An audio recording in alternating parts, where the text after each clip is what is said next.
మీ ఎలాంటి వ్యాపార ప్రకటనలకైనా వెంటనే మా ఛానల్ సంప్రదించండి. ప్రస్తుతం మనతో పాటు ప్రముఖ ఆధ్యాత్మికవేత్త, జ్యోతిష్య వాస్తు నిపుణులు, లలితాదేవి ఉపాసకులు బ్రహ్మశ్రీ నానాజీ పట్నాయక్ గారు ఉన్నారు. గురువు గారితో మాట్లాడుతాం. నమస్కారం గురుగారు. గురుగారు, 2026 ఓవరాల్గా కర్కాటక రాశి వారి స్థితిగతులు ఏ విధంగా ఉండబోతున్నాయి? సంవత్సరం మొత్తం కూడా ఎలాంటి పరిస్థితులు వీళ్ళు ఎదుర్కొనే అవకాశాలు కనిపిస్తున్నాయి? ఓవరాల్గా ఎలాంటి జాగ్రత్తలు తీసుకోవాలి? మనకి మేజర్ ప్లానెట్స్ ఎప్పుడు కూడా ఏంటంటేనండి, ఈ సంవత్సర ఫలితాలు చెప్పేటప్పుడు గురువు జీవకారకుడు ఎలా ఉన్నాడు, గురు బలం అంటుంటారు. గురువు అలాగే కర్మకారకుడు శని, కాలాన్ని మోక్షాన్ని నిర్ధారించేట ఆటంకాలకి కేతువు, కాలానికి రాహుగా చెప్తూ ఉంటారు, మోక్షానికి కూడా కేతువుగా చెప్తుంటారు. వీళ్ళ యొక్క పొజిషన్ ఎలా ఉంది అనేటువంటిది తీసుకొని చెప్పాలి గురువు. అయితే ఈ కర్కాటక రాశి నుంచి ప్రధానంగా మనకి 12లో ఉన్నాడు ప్రజెంట్ గురువు. సో 12వ స్థానంలో ఉంటూ జూన్ నుంచి గురువు రాశిలోకి వస్తాడు. అప్పటి వరకు ఒక రకమైన ఫలితం ఇస్తాడు. అలాగే కేతువు ధనస్థానంలో ఉన్నాడు, రాహు అష్టమంలోని, శనేమో భాగ్యస్థానంలో ఉన్నాడు ఈ 2026 సంవత్సరంలో. అయితే ఈ విషయాలు మనం కామన్గా అయితే మనం సంవత్సర ఫలితాలు ఉగాదితో ప్రారంభిస్తాం. కొంతమంది ఏంటంటే మాకు జనవరి నుంచి కొన్ని ప్లానింగ్స్ ఉంటాయి కదా.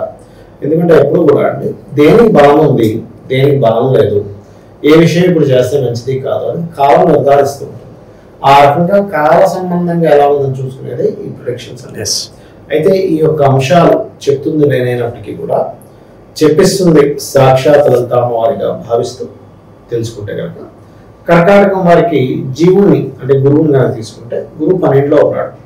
12వ స్థానంలో ఉండే గురువు ఎప్పుడు కూడా మే మాసం వరకు అక్కడ ఉంటాడు. కాబట్టి దేనికి మంచిది అంటే ఇన్వెస్ట్మెంట్స్ చేసుకోవడానికి ఇక్కడ కర్కాటకం వారు బాగుంది, దానిలో ఎటువంటి ఇబ్బంది లేదు.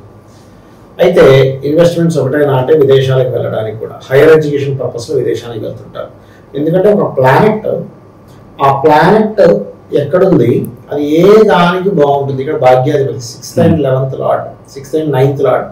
సో 9th హౌస్ అనేది హైయర్ ఎడ్యుకేషన్ సూచిస్తుంది. సో ఎప్పుడైతే విదేశాలకు వెళ్ళి లేకపోతే ఉన్నత విద్యల కోసం వీళ్ళు చేసే ప్రయత్నం, ఇన్వెస్ట్మెంట్స్ విషయంలో మనం చూడండి, ఒక్కోసారి మనకి గోచారం బాగాలేదనుకోండి, మనం పెట్టిన రూపాయి కూడా వెనక్కి రాదు. ₹1,00,000 పెట్టినా వెనక్కి రాదండి. ఏది గోచారం బాగోలేనప్పుడు కనుక మనం ఇన్వెస్ట్మెంట్ చేసినట్లయితే అది 2 రకాలుగా ఉంటుంది. వాళ్ళ పర్సనల్ చార్ట్లో ఉంటుంది, గోచారం ఉంటుంది. గోచారం ఎంతవరకు సపోర్ట్ చేస్తుందని గోచారం కొంతవరకు సపోర్టివ్గా ఉంటుంది.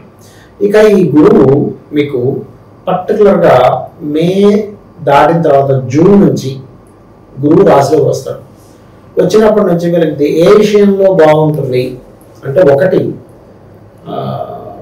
వివాహం ప్రధానంగా బాగుంటుందండి. ఎందుకంటే 7వ స్థానాన్ని చూస్తాడు గురువు, వివాహం ప్రభావం బాగుండడం. ఇంకోటి ఏంటంటే, ఇక్కడ ఇన్ని రోజుల నుంచి కెరియర్ పరంగా ఇంకా నాకు సరిగ్గా సక్సెస్ లేదు కదా, కెరియర్ పరంగా బాగుంటే వివాహం చేస్తుందాం అని అవుతూ ఉంటారు. అటువంటి వారికి కెరియర్ పరంగా బాగుండడం వల్ల కొంత వివాహం వైపు స్టెప్ వేయడానికి ఆస్కారాలు పెరగడము. అలాగే మరి కొంతమంది ఇది ఏంటంటే, ఈ గురువు రాశిలో ఉంటూ పంచమాన్ని కూడా వీక్షిస్తూ ఉంటాడు.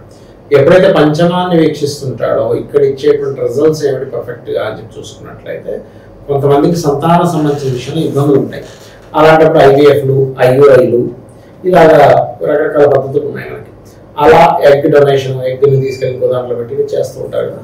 అటువంటి వాటికి ఈ యొక్క గురువు యొక్క దృష్టి చక్కగా పనిచేస్తూ ఉంటుంది. ఇది ప్రధానంగా తీసుకోవాలి. అలాగే తండ్రి గారు, ఎందుకంటే ఇక్కడ మనకి కర్కాటక నుంచి తీసుకుంటే కుంభరాశిలో ఉండే రాహు ఎనర్జీస్ని తీసుకొని మీనంలో శని ఉన్నాడు 9వ స్థానంలో. సో ఫాదర్కి ఏవైతే కొన్ని ఇబ్బందులు చికాకుల్లో ఉంటారో ఈ కర్కాటక లగ్నం లేదా కర్కాటక రాశి వారి ఫాదర్కి, ఈ గురువు ఎప్పుడైతే రాశిలోకి వస్తాడో ఇది చాలా మటుకు ఈ గురువుతో గతంలో ఏర్పడిన డిస్టర్బెన్సెస్ కానివ్వండి, లేనట్లయితే ఫాదర్తో ఉండేటువంటి కమ్యూనికేషన్స్ కానివ్వండి, ఇవన్నీ కూడా పెంచుతుంది అక్కడ. ఇది గురువు మార్పు వల్ల, గురువు ఉండడం వల్ల ఇచ్చేటుంటుంది. మరి ఇప్పుడు కేతువు తీసుకుందాం. ఈ సంవత్సరం 2026 మొత్తము కూడా కేతువు ధనస్థానంలో ఉంటున్నాడు. డిసెంబర్ నుంచి రాశిలోకి వస్తాడు. ఎప్పుడైతే 2026 మొత్తం నవంబర్ వరకు ఉంటున్నాడో ధనస్థానంలో ఉంటున్నాడో, ఇక్కడ ఆయుర్వేదం related, medical related, magical related, మనం మ్యాజిక్స్ చేస్తుంటాం. అటువంటి ఇంద్రజాల సంబంధించినటువంటిది, పౌరహింస సంబంధించిన వీళ్ళకి ధనయోగం బ్రహ్మాండంగా ఉంటుంది. అందరికీ ఇబ్బంది ఇవ్వాలని లేదు, వీళ్ళకి స్థితి ఉండదు.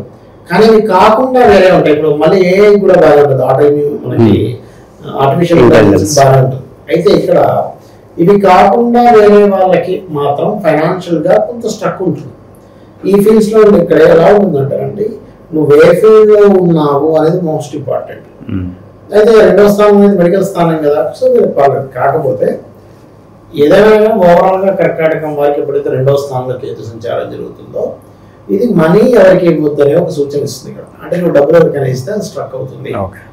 కాబట్టి మీరు ఏం చేయాలి, గణపతిని ఎక్కువ ఆరాధిస్తూ ఉండాలి. గణపతిని సూర్య భగవాను ఎంత ఆరాధిస్తూ ఉంటే అందులో ప్రధానంగా గణపతిని ఎర్రటి వస్త్రాలు కట్టుకొని గరికతో కనుక ఆరాధించినట్లయితే మీరు చూస్తారంటే గతంలో గణపతిని ఆరాధించిన తర్వాత ఎలా ఉంది మీకు ఫైనాన్షియల్ గ్రోత్, ఆరాధించక ముందు ఎలా ఉంది, ఎలా ఉంటుంది అంటే ఇక్కడ రెండు రకాల జరుగుతాయి. ఏంటంటే ఒకటి, గతంలో మన దగ్గర 10,000 ఉన్న ఏదో తెలియదు అన్సాటిస్ఫాక్షన్ ఉంటుంది, అమ్మ ఈ 10,000 అయిపోతే ఏంటది.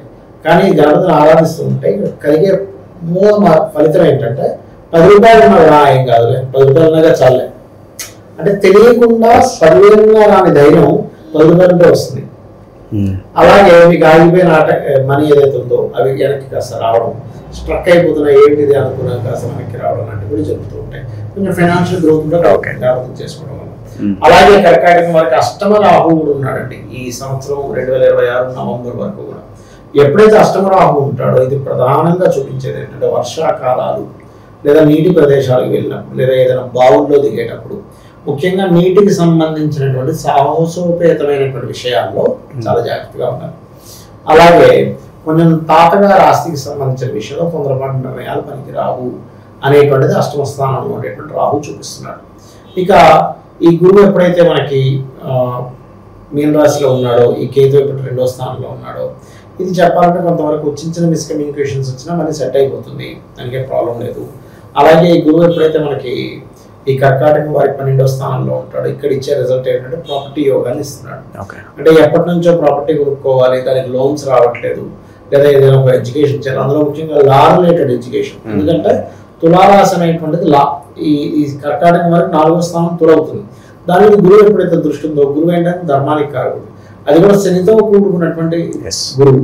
కాబట్టి ఏంటి, ధర్మకర్మాది యోగం, గురుకర్మ యోగం అంటారు. టీచింగ్ రిలేటెడ్ సంబంధించిన ట్రైనింగ్ అవడానికి, లా రిలేటెడ్ సంబంధించిన చేయడానికి అనుకూలంగా ఉంటుంది. ఎప్పటి వరకు, మే ఎండింగ్ వరకు. మళ్ళీ మే దాటితే లగ్నంలోకి వచ్చేస్తాడుగా, అప్పుడంతా సంతానం, వివాహం వీటి మీద చూపిస్తుంటుంది. మే లోపల ఏంటంటే లోన్స్ రావడానికి, గృహయోగాలు రావడానికి, వాహన యోగము, విద్యా యోగానికి మే లోపల బాగుంది. వివాహంకి అయితే ఎప్పుడు అనుకూలంగా ఉందంటారు సార్? జూన్ నుంచి ఉందండి. ఎందుకంటే జూన్ నుంచి లగ్నంలోకి వస్తున్నాడు కదా గురువు. ఎప్పుడైతే జూన్ నుంచి లగ్నంలోకి వస్తాడో అతను ఏ రాసుని ఆస్పెక్ట్ చేస్తాడనేది చూసుకోవాలి. కాకపోతే ఏంటంటే అష్టమ రాహు కాబట్టి ఈ నీటి ప్రదేశాలకు వెళ్ళినప్పుడు మాత్రం ఖచ్చితంగా జాగ్రత్తగా ఉండాలి. ఇది ప్రధానంగా తీసుకోవాలి. ఇక భాగ్యంలో శని ఉన్నప్పుడు ఏంటంటే కొంచెం గురువులతో తెలియించిన మిస్అండర్స్టాండింగ్స్, పెద్ద మొత్తంలో ఏదైనా మనీ ఎవరికైనా పంపించబోతుంది, ఎక్కడో మధ్యలో ఆగిపోయింది అనుకోవడం, ఇలాంటివి జరుగుతూ ఉంటాయి. ఈ యొక్క విషయాల్లో కొంత జాగ్రత్తగా ఉండాలి. ఇక వీళ్ళకి మిగతా అంశాలు ఏవైతే ఉంటాయి, ఇప్పుడు సిబ్లింగ్స్తో కానీ లేకపోతే ఎవరితో ఏదైనా అగ్రిమెంట్ చేసుకోవడం, వీటికైతే బాగానే ఉందని చెప్పుకోవచ్చు.